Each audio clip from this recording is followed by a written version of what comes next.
This is SportsCenter. I'm Chris Berman. Let's get straight to the action. In our first game this week, we had the Packers end up on the right side of an 11-point game. Jimmy Smith had over 50 yards receiving and helped his Falcons beat the 49ers.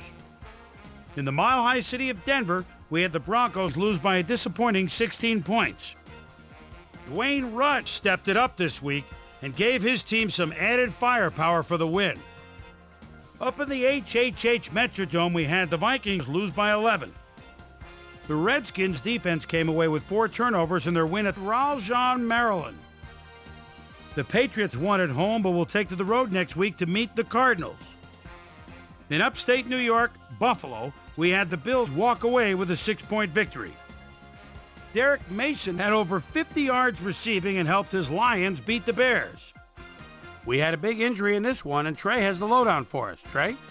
All right, Boomer, thanks. Luckily, we had a relatively injury-free week, which makes my job just that much easier. Bobby Engram is arguably the biggest name on this list. It's the infamous turf toe, and that'll keep him out for 14 weeks. So that'll do it for now. Boomer, back to you.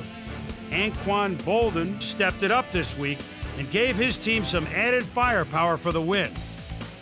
Down in Reliant Stadium, we had the Texans edge their way to a narrow 3-point win. We had an interesting free agency pickup of note here. Trey's got the lowdown for us. Trey?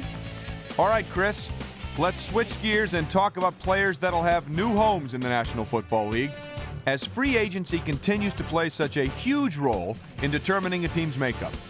Avon Cobourne will have a new place to call home as he accepts a new contract, 6 years, $2.2 million. Mitchell will also have a new address for a while as he signs a 4-year contract with the Browns. Aaron Moorhead is on the move, as you see, as he accepts a pretty good offer to leave his current club, 6 years, $2.6 million. Jerry DeLoach got snatched up as well, and he signs a 2-year contract with the Lions. The Titans' defense came away with 3 turnovers in their victory at Pro Players Stadium. The Seahawks won on the road and will have to travel again next week when they meet the Buccaneers. Right by Lady Liberty in New York, we had the Jets put on a show and come out on top by 20. Lucky Bucky Jones stepped it up this week and gave his team some added firepower for the win. And last but not least, we had the Rams come away victorious. So, as usual, plenty of surprises around the NFL, and heck, we just got into week 1. My primetime players' game balls go out to these gentlemen, each one with a fine start to the season. That'll do it, sports fans. I'm Chris Berman, and thanks so much for joining us here in the Bristol studios. We'll see you next week right here on ESPN, the worldwide leader in sports.